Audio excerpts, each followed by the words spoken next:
Good morning, class. So, we begin a new chapter today, urbanization. In the previous chapter, we learned about migration, different types of migration, immigration, impact, the positive impacts and the negative impacts. We learned about the brain drain and so on and so forth. Now, in this chapter, we learn about the meaning of the term urbanization, causes of urbanization, impacts of urbanization, smart cities, saving urban areas. Urbanization means that people en masse going and settling in a bigger town or city, and most likely it is that people are going or shifting to these cities and towns in search of better employment opportunities, education, better standard of living. So these are the underlying causes of urbanization. Now let us study these in detail. Please underline whatever you see underlined over here. According to the UN estimate, almost 50% of the population lives in urban regions. Out of the total urbanization that has happened, majority of it has taken place in the countries of Asia and Africa. So these are developing countries. The world is urbanizing fast. People are moving from rural areas to cities and towns. People are migrating largely to urban areas in search of better opportunities. The number of people living in urban areas was more than the number of people living in rural areas for the first time in the year 2008. So earlier this was different. Urban population will reach 70% of the total population in the year 2050. So in maybe close to 25-30 years, more of the people of a nation will be living in towns and cities than in villages.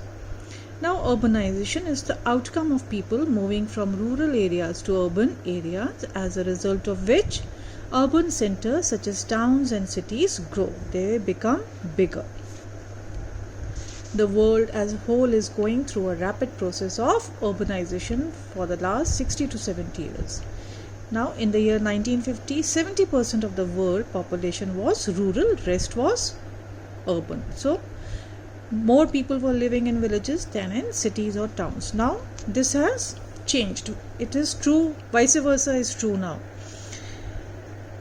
Tremendously in 2014, with almost 54% of the world population living in urban regions. Now this is talking about the world. In India, when we are talking about the migration from rural to urban areas, it is close to 60% now, somewhere between 60 and 70.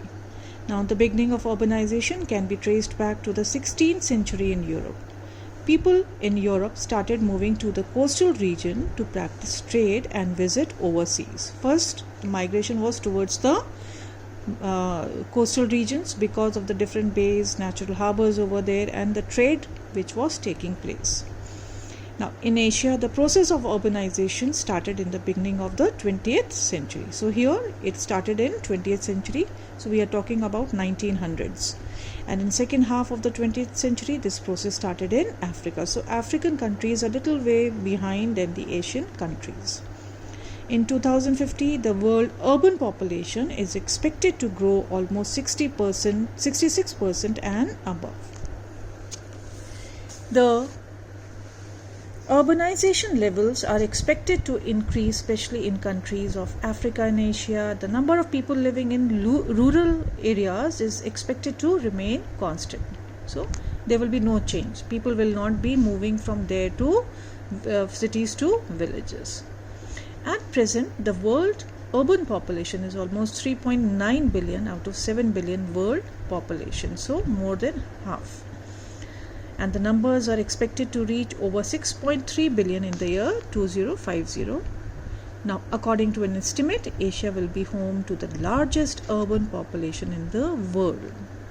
So, in the Western countries, trend is now that people are shifting from larger cities to smaller cities, as commuting time is taking a lot of commuting from one place to the other is taking a lot of time. People are more stressed, so they are shifting back to a easier pace of life, whereas in countries like Asia and Africa, things are opposite.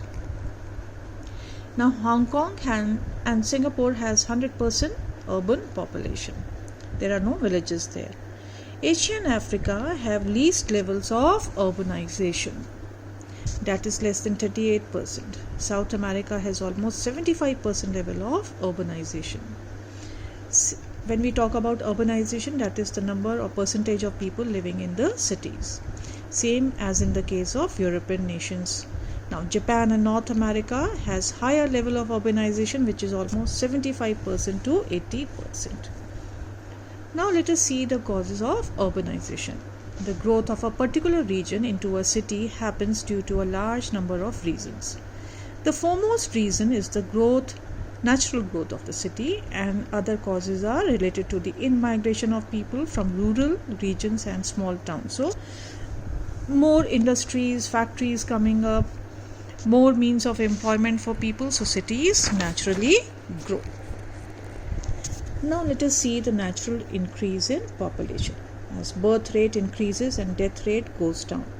How does it go down? Because of technical advance in medical technology. A natural increase in population results in the growth of the cities. With the passage of time, the migration inflow becomes a dominating factor of increasing population. So migration from villages to cities become a more important factor. Now we come to migration from rural to urban region. While talking about the growth of urban regions in India, urbanization usually occurs when people move from rural region to cities for a better standard of life. Employment opportunities in the cities act as a pull factor. Many industries in urban regions provide opportunity to earn higher income. People move from rural areas as there are less employment opportunities and the standard of living is also low. Now all these things we have discussed in the chapter migration. Now children, migration and urbanization, both chapters are interrelated, so you shouldn't find it difficult, and I expect you to get good marks when you are tested upon these chapters. As agriculture does not provide a steady source of income, those working in the fields migrate to cities. So agriculture sector, children, it is prone to drought, flooding and low productivity. If there is no proper rain and poor farmers do not have proper irrigation facilities, then the crops are spoiled and they have no money to sustain their families. Livelihood becomes difficult to earn. So because of such things, and agriculture in India, when we are talking about large scale farmers, they are using the best of technology available, but the poor farmers who have small land holdings, they do not do so well. So this is one reason where the farm workers, they are leaving their villages and shifting to cities. Now, when a person is moving from rural to urban regions, it is a selective process. Selective, let us see how. Mostly, young males migrate to urban regions. Able-bodied, who think that they have better opportunity to work in building sector, factories and all, than working in farms. In this situation, the population composition and the sex ratio both get disturbed in rural regions as well as in urban regions. So male members leaving the villages, that means then the sex ratio is, how is it disturbed? Only more females will be left over there, and there will be lack of husbands for such young girls. Now, growth of industries. Growth of a city is positively related to the growth of industry in a region. So industries can be anything. It can be a textile industry, it can be a food packaging industry, a food processing industry, you name it, and all kind of trade and businesses are practiced in cities. Now, as an industry provides employment opportunities and a stable income to a large number of people, cities become the center of production. Please underline all that. In cities, people get the opportunity to work in different types of industries, and they earn more than what they earn by practicing agriculture. Now, that is all again the same thing. It is dependent on the monsoon patterns. Now, industries in cities like Delhi have attracted migrants from rural regions of Uttar Pradesh, Bihar, Haryana, and Rajasthan. These are more backward and bigger states of the nation. Now, when we are talking about agriculture, then it is not just agriculture is not just dependent upon the irrigation facilities or the monsoon, but then there are natural disasters such as hailstorms, and we talk about locusts and all also, which can destroy the crop.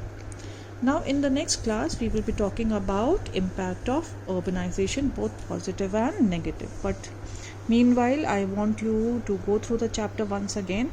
It is very easy. If you will just read it 3-4 times with full attention, then there is no need even to learn it. You will remember everything from the chapter. Anything you have not discussed, understood, please note it down, and we'll discuss in the next when the school reopens. Thank you.